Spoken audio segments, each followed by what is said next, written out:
Jésus-Christ ne nous a pas enlevé le jour de notre salut, c'est parce qu'il a besoin de nos bouches pour sauver les gens.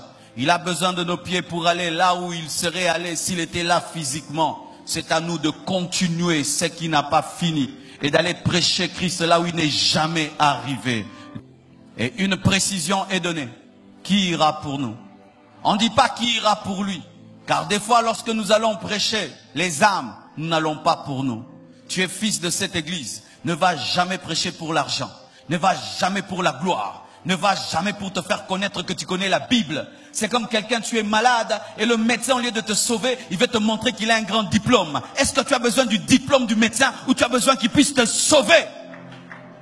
On ne prêche pas la Bible pour montrer qu'on connaît la Bible. On prêche pour sauver les âmes. On ne prêche pas pour l'argent. On prêche pour sauver les âmes. On ne prêche pas pour avoir un nom. On prêche pour sauver les âmes. On ne prêche pas pour être connu. On ne prêche pas pour être vu. On ne prêche pas pour être comme quelqu'un. On prêche pour sauver les âmes.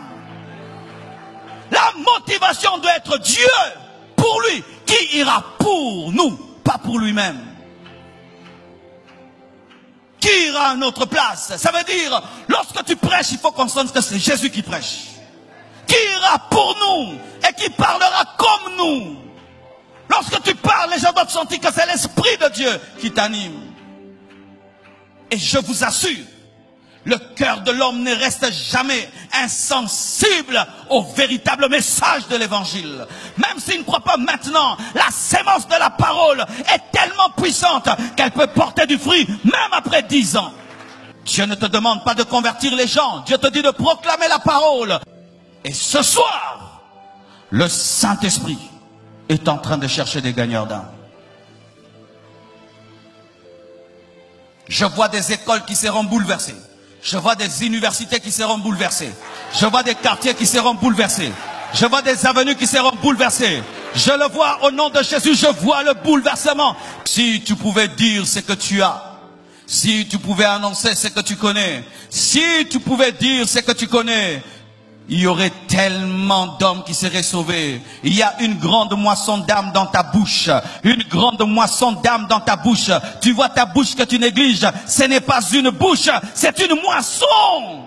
Dans ta bouche, il y a une moisson. Dieu a créé les cieux et la terre par la bouche. Dieu a créé la lumière par la bouche. Il a créé les animaux par la bouche. Il a créé les montagnes par la bouche.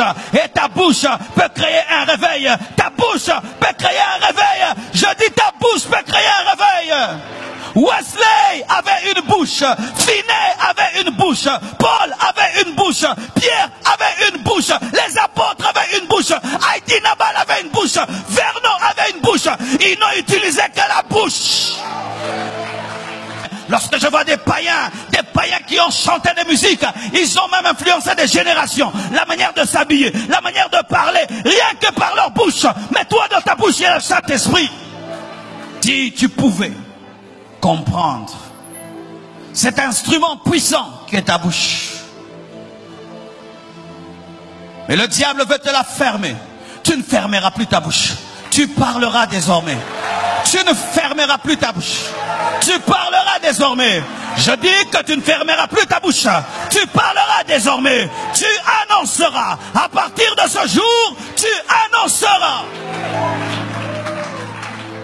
Que les gens aiment, qu'ils n'aiment pas, tu annonceras. Qu'ils disent amen ou pas, tu annonceras. Qu'ils te persécutent ou pas, tu annonceras. Qu'ils disent j'aime ou pas, tu annonceras. Pourquoi? Tu as reçu le mandat. Tu as reçu le mandat. Tu as reçu le mandat. Dieu ce soir cherche des gagneurs d'âme. Et je vous dis, je suis sérieux. Je suis sérieux. Dieu ce soir cherche des gagneurs d'âme. Dernièrement, nous sommes allés à la morgue lorsque le frère a perdu sa famille. Mais il faut voir combien de morts il y a à Kinshasa. Combien de gens meurent dans ce pays. Et je me suis posé la question. Tous ces cortèges, tous ces catafalques, tous ces cercueils, ces gens qui sont dans tous ces cercueils, où sont-ils partis? Les gens meurent dans ce pays, vous ne pouvez pas imaginer. Est-ce qu'ils meurent en Jésus? À chaque seconde, il y a un homme qui va en enfer. à chaque seconde, il y a un homme qui meurt. Et à chaque seconde, il y a quelqu'un qui va en enfer. Parce que le chrétien n'a pas parlé. Il s'est concentré sur ses bénédictions. Il s'est concentré sur sa vie. Il s'est concentré sur lui.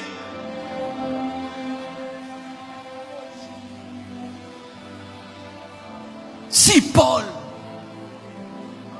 en se convertissant, s'était concentré que sur lui, est-ce que nous serions là? Pourquoi nous ne pouvons pas faire comme ces gens?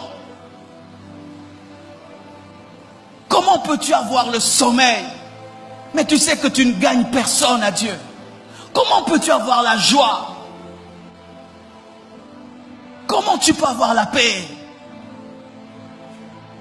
De garder toutes ces connaissances que tu as et tu les communiques à personne. Surtout toi qui as l'appel de Dieu. Surtout toi qui as l'appel de Dieu.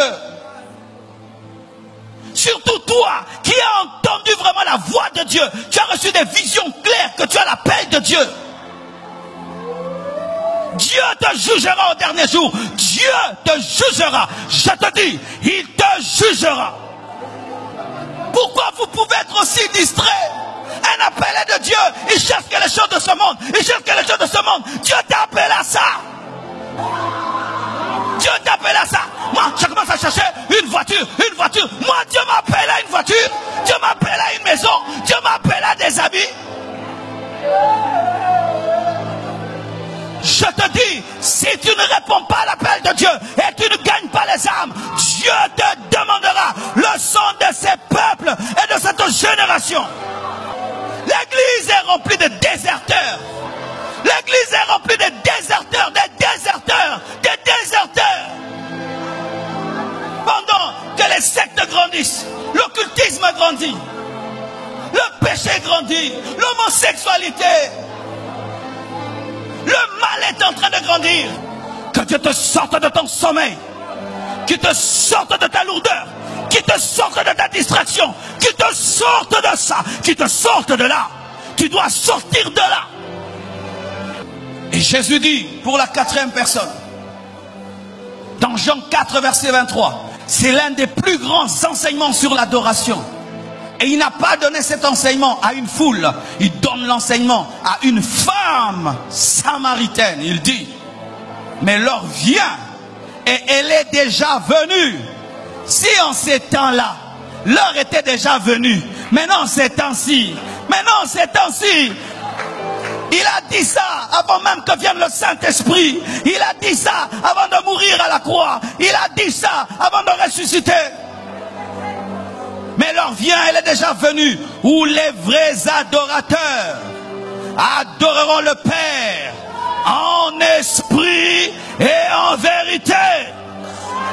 Car ce sont là les adorateurs que le Père demande, ou les adorateurs que le Père recherche.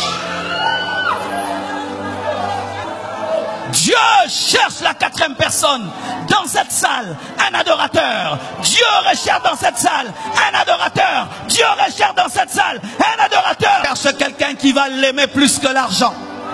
Il cherche quelqu'un qui va l'aimer plus que la gloire. Il cherche quelqu'un qui va l'aimer plus que lui-même.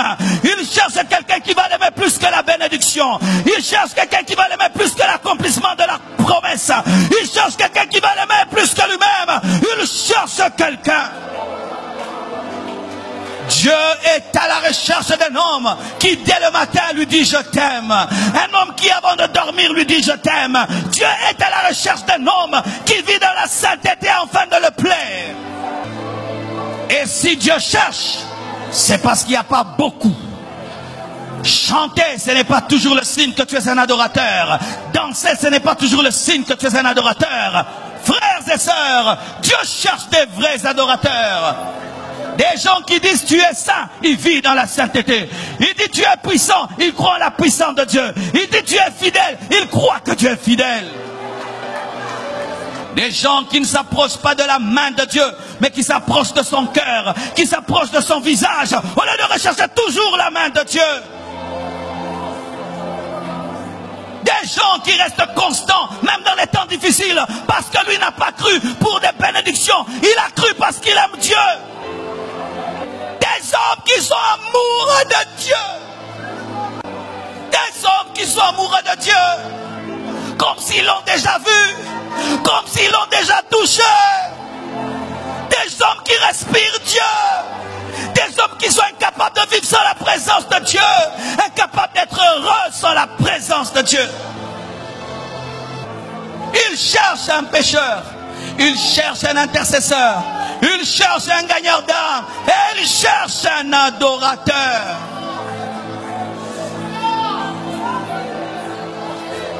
C'est pourquoi des fois il te réveille le matin. Il t'emmène seulement t'agenouiller pour lui dire je t'adore. Pour lui dire je t'aime. Pour lui dire tu es tout pour moi. Il aime quand tu lui dis je t'aime. Il aime quand tu lui dis tu es tout pour moi. Il aime quand tu lui dis tu es saint. Il aime quand tu lui dis tu es puissant. Il aime quand tu lui dis tu es fidèle. Il aime quand tu lui dis tu es miséricordieux. Il aime quand tu lui dis, tu lui donnes des noms. Il aime. Et il peut dire au diable, regarde ma créature. Même s'il a des problèmes, même s'il a des difficultés, même s'il a des combats, il est en train de m'adorer. Regarde ma créature. Mes problèmes ne me voleront pas mon adoration. Mes difficultés ne me voleront pas mon adoration. Mes combats ne me voleront pas mon adoration. Mes luttes ne me voleront pas mon adoration. Tout ce qui peut m'arriver ne m'empêchera jamais d'adorer. Mais cesser d'adorer, c'est mourir. Cesser d'adorer, c'est mourir.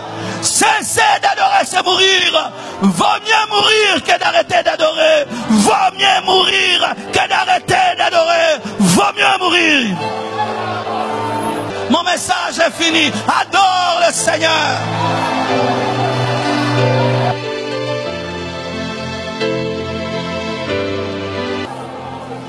Dernièrement, je suis une chaîne soi-disant chrétienne qui met du gospel chrétien.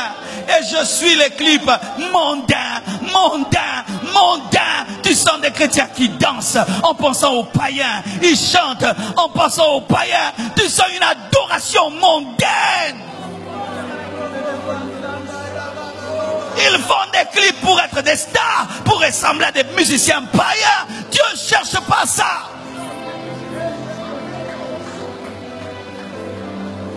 Tu ne peux pas chercher à être une star dans l'adoration parce que c'est Dieu qui est déjà la star dans l'adoration. Tu ne peux pas chercher à être une vedette dans l'adoration parce qu'il y a déjà une vedette dans l'adoration, c'est Dieu. Tu demandes trop, mais tu adores peu. Tu demandes trop, tu demandes trop, tu demandes trop. Tu t'ennuies dans l'adoration. Comment tu peux t'ennuyer dans l'adoration?